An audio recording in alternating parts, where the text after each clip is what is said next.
So we are SP-05-Red grocery list app. I'm Drew Clairbout. Uh, I'm Tyler Chetty. My name's Aman. Jose Garcia. Alrighty. Let's move.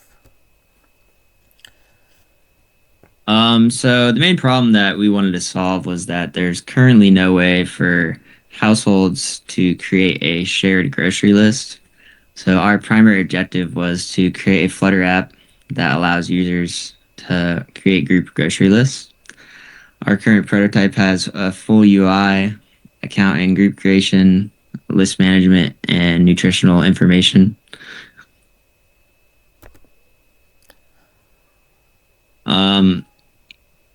Our main project requirements focus on usability. The app allows users to create, view, and edit and delete grocery list items. They can also view health information on selected food items via Calorie Ninja API. Users can register an account, log in, and log out. And we implemented Google sign-in support, so users can use their already existing Google account to make an account. For our data storage, we use Supabase. That handles most of the backend for us. And our UI was built mainly using Flutter and using widgets to navigate between menus. Like I said, for our authentication, we mainly use Supabase, the Supabase Auth API. We also implemented Google sign-in using Supabase's built-in OAuth integration. This allows users to log in with their Google account instead of creating a new one. And all passwords are stored securely on Supabase's server, not in the app, to ensure security.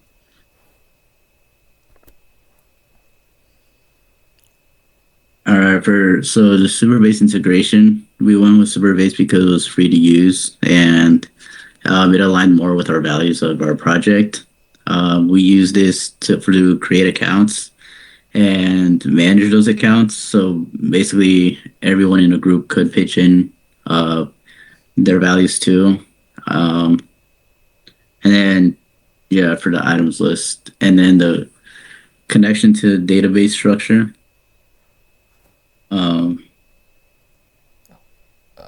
The next line, yeah. Okay.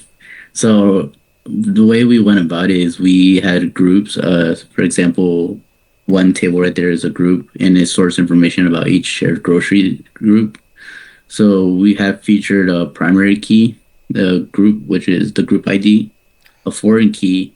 This is the created by, and this is managed by the authenticated user. The next table features group members. Links here users to a specific group and defines the role of what they do. Featured here is the primary key, which is also the group ID, and then in addition to a user ID. And then the foreign keys also feature the same group ID and user ID. The next table we have is the grocery items. This stores the grocery list items to a group. And as stated before, we have a primary key is the ID and the foreign key is the group ID. And then all of these have specific roles in what they do.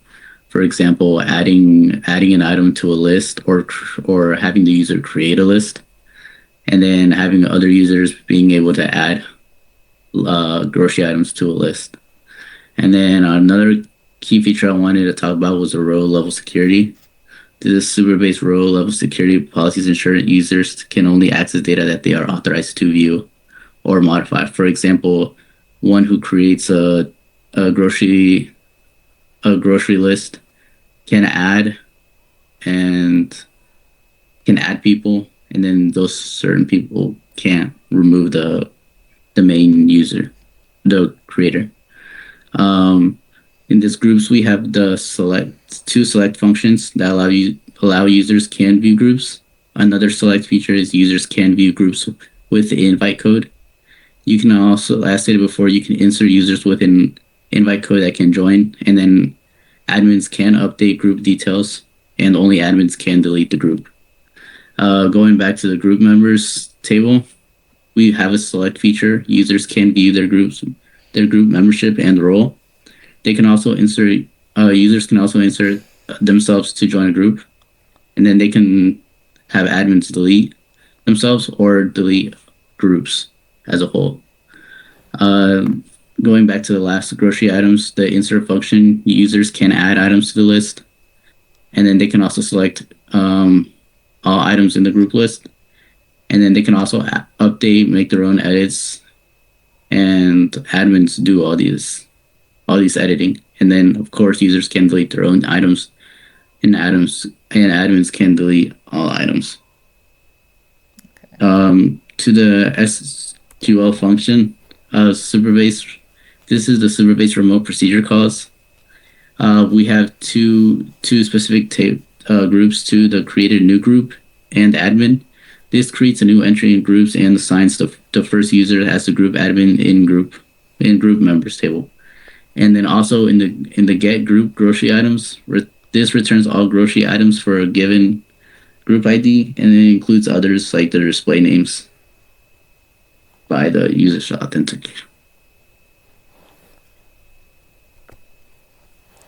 All right, so our app was built entirely using Flutter, which is a cross-platform framework that lets us write our code on one code base for all platforms like Android, iOS, and even web apps. And so in Flutter, everything you see is a widget, like the text, the buttons, the layout, the pages, even the app itself is a widget. And we have two main types of widgets when we use Flutter, which are stateless widgets and stateful widgets. And so stateless widgets are static; they don't change once they're built. A good example would be an app logo or like a fixed title bar or something like that. And so then we move on to stateful widgets, which is what most of our app uses, because grocery lists are dynamic. And these widgets are useful because when users add or delete items, or when the app pulls nutritional data from our API, the interface has to instantly reflect those changes. So that's how stateful widgets work. They sort of have this separate internal state, and they operate based on how you program it to, your requirements for whatever you're building. And so stateful widgets, they can rebuild parts of the UI automatically whenever the data changes using Flutter's built-in setState method. And onto stateful management. State management. With state management, we're talking about how our app keeps track of data and how the data moves and changes and stuff like that. And so this has many avenues in our app, like groceries login status or which tab the user is currently viewing. And so for our project, we decided to go with local state management with Flutter's built-in setState function, like I mentioned. It's a lightweight way to handle data updates that only affect a single screen. For example, if you add a milk to your list, setState would immediately rebuild that widget to show the new state with the milk added to your list. And so the reason why we didn't use more advanced state management tools like Provider or Riverpod is because they're more suited and better for large projects, and our project right now is still in the prototype stage. And with local state management, it's easier to debug and stuff like that. And Superbase handles a lot of our heavier backend syncing for us. So any real-time updates between group members don't need any additional global state libraries. So all in all, setState gave us the functionality that we needed without overcomplicating our architecture. And now we're on the project file structure. And so I'll explain each of the main components in our file structure. So for the main.dart file, it's our entry point for the app. It initializes Supabase and launches our entire app. The auth folder contains all the login and registration screens, and then the components folder for our reusable widgets like the navigation bars or cards that appear on multiple pages, and then our pages folder, which holds the main screens, the home, group, nutrition, and account pages. And so structuring this way made it easy for each developer to focus on their area, and it also made collaboration through GitHub much cleaner, with fewer merge conflicts and a much clearer workflow. Alrighty, and onto our all our dependencies used, our key dependencies. So for the first dependency is obviously the Flutter standard development kit, which we use to build our app, and then we have the Cupertino icons, which allows for Apple style icons across the platforms, or it sort of helps with maintaining a consistent UI across the different platforms. And so we also move on to Supabase Flutter, which is which is we use for all our backend features like authentication, data storage, and any real-time updates. Then our flutter.env file, which we use to securely store our APIs outside of the app, which is just good security practice. Then the Google Nav bar for the bottom navigation bar, the Google sign-in for which helped with signing in with Google accounts and our Google authorization sign-in, and then finally the HTTP package, which lets us call the Calorie Ninja API, which helps us return the nutritional information whenever a user requests it. And so overall, all these dependencies gave us a reliable structure, a secure connection to our backend, and an intuitive and responsive user experience without having to build every single piece from scratch. For the third-party integration aspect of our project, we decided to use an API called Calorie Ninja. It provides nutritional info for any food items. It can be regular foods or branded foods. It's a free-to-use API. You get 10,000 free calls from the service. That's more than enough for our purposes. And in a API request, we can handle multiple food requests. You can put in milk and eggs, and you can specify quantity as by default it is 100 grams. And it doesn't require authentication. So the app flow, you start off by opening the app, and it'll take you to the authentication pages, which are the login or register pages. If you don't have an account, you can make an account. After you make an account, you click login, or you can just click the sign in with Google button, and it'll take you inside the app. Once you're inside the app, you can create or join a new family. Let's say if you want to create a new family, which is just making a new group, you can just set a name, and once you do that, it'll give you an invite code, which you can share to your friends or family members. If you just want to join a group, you just input the invite code that someone gave you, and you'll be given access to a group. Once you're inside a group, you can obviously add an item to the list. You can delete an item, and if you're just a member of the group, you can edit your own items in the list. But if you're admin, you can edit everyone's items in the list and delete everyone's items in the list. The admin also has the option to delete all items if they've all been shopped for. And there's also a check mark feature where you can just check mark items as you're shopping them. And for the next page in the navigation, we have the nutrition page where we can search food items and it'll give you back its data. And lastly, you have the user account page where you can see your own details. You can edit your name and you can all log out.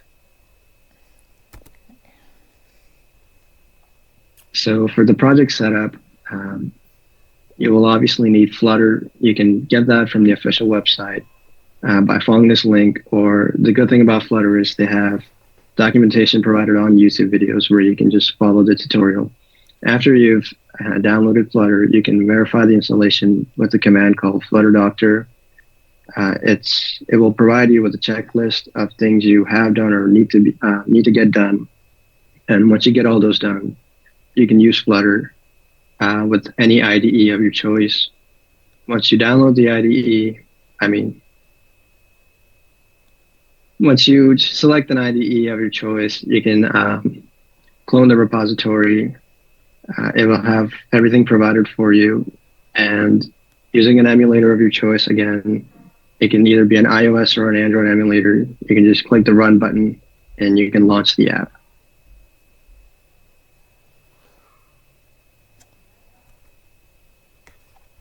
All right. So here's our application. This is the login page. You can enter your email and password in the text fields. If you don't have an account, you can register yourself. But we can just log in with our email and password. If we put in the wrong password, it will get an error. But like I said, you can just use the Google sign in to just get access to the app. So here you will see your groups that you're part of. You can create a new group. You make a new group by typing its name and you get the invite code.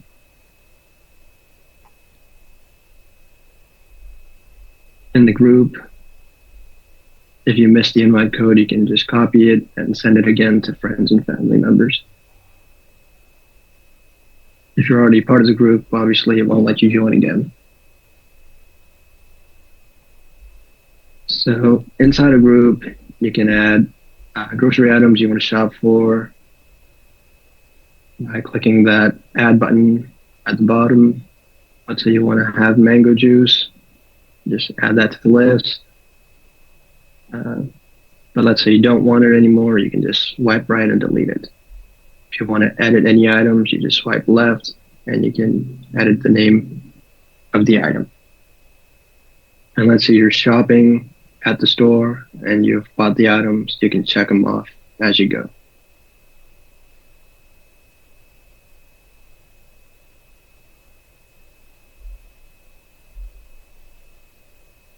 Another thing about the app is it'll show you group info about who's in the group and what role they have. If you're admin, you can delete the group. But let's say you're a member, so the only option you have is to leave the group.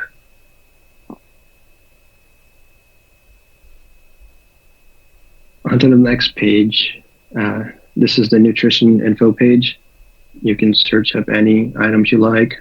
If you want to know more about Doritos, it'll show you everything about it, from calories to other nutrition info. And as mentioned, it can handle multiple items in a search. So you have milk and eggs. Lastly, we have the user profile page. You can edit the page, or you can edit the name. And you can save it. And last but not least, you can log out from your account. In conclusion, our grocery app provides an easy way for a household to manage their groceries and track nutrition.